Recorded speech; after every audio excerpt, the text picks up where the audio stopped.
प्राचीन समय की बात है। एक छोटा सा गांव था जिसका मुखिया बहुत ही समझदार और आत्मनिर्भर था। मुखिया जो भी कहता लोग बिना सोचे वह पालन करते थे।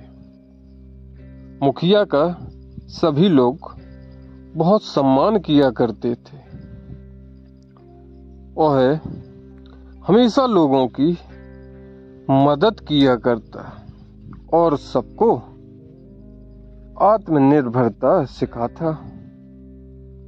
वह लोगों में अच्छे अच्छे गुणों को उभारने में मदद करता और कभी राजा से मदद नहीं मांगता था, अपितु जब भी किसी बात की जरूरत होती तो मुखिया सारे गांव को इकट्ठा करके जन सहयोग से कार्य करवाता। एक बार लुटेरों ने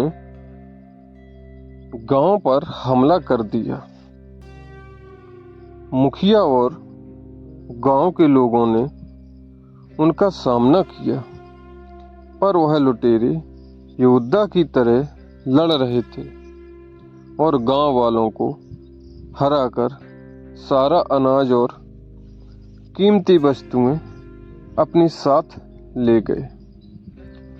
इस घटना ने पूरे गांव को परेशान कर दिया। मुखिया ने दोबारा अपने गांव को सुरक्षित करने के लिए बाहर से कुछ लोग मंगवाए, पर कुछ ही दिनों में उन लुटेरों ने फिर हमला किया और गांव के लोग फिर हार गए। मुखिया इस बात से बहुत परेशान था। आखिर इन लुटेरों में इतना आत्मविश्वास और इतना साहस कैसे है जो वह बड़ी से बड़ी योद्धा को भी हरा देते हैं। मुखिया कुछ लोगों को लेकर उन लुटेरों के ठिकाने पर जा पहुंचा और उसने देखा लुटेरों के पास बहुत सारे संसाधन, हथियार, खाने का सामान और न जाने क्या क्या रखा था।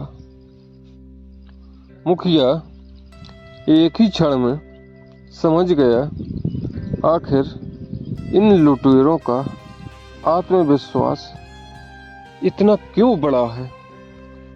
उनके पास लड़ाई का हर संसाधन और कई महीनों तक अच्छा खाना था। मुखिया समझ गया था कुछ ही दिनों में यह दोबारा गांव पर हमला करेंगे और जो आने वाली फसल है उसको भी अपने साथ ले जाएंगे। मुखिया ने बड़ी सूझबूझ से उन लुटेरों के सारे खाने और संसाधनों में आग लगा दी और वापस अपने गांव आ गया। लुटेरे इस घटना से बहुत आहत हो गए और उनका आत्मविश्वास भी टूट गया। अब ना उनके पास ज्यादा दिन का खाना बचा था और ना ही अच्छे हथियार बचे थे। यहाँ तक कि उनकी कुछ झोपड़ियां भी जल गई थी, जिससे उनको रहने के लिए भी जगह नहीं बची थी। अपनी इस हालत को दोबारा सुधारने के लिए लुटेरों ने इस बार फिर से हमला किया, पर गांव के मुखिया को पता था कि अब उनके पास कुछ नहीं है और यह सब उन्होंने गांव के लोगों को बताकर सभी का आत्मविश्वास बढ़ा दिया था। जो लोग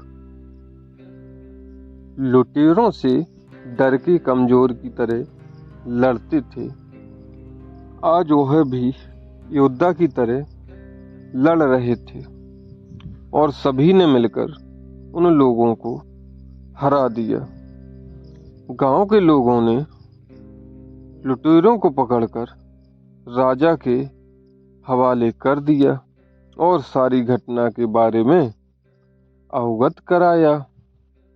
राजा ने गांव के मुखिया से कहा, अगर तुमको सुरक्षा की जरूरत थी तो तुम मेरे पास क्यों नहीं आए?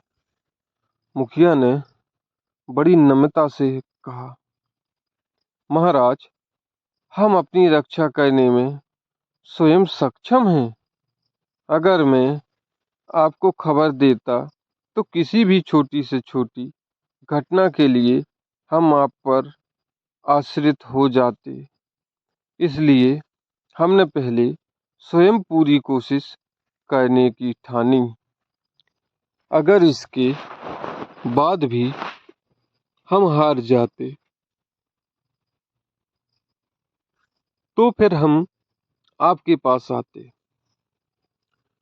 मुखिया का स्वाभिमान देखकर राजा बहुत प्रसन्न हुआ और मुखिया को ढेर सारा इनाम दिया।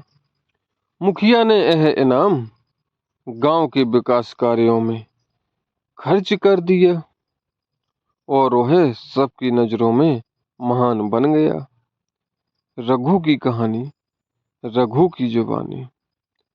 इस कहानी से हमें शिक्षा मिलती है कि हमें अपने दुश्मन की कमजोरी और ताकत का पता अवश्य होना चाहिए, तभी हम उस पर विजय पा सकते हैं।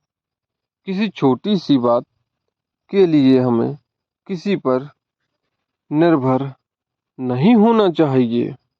हमें स्वयं पूरी कोशिश करना चाहिए कि हम आत्मनिर्भर बने।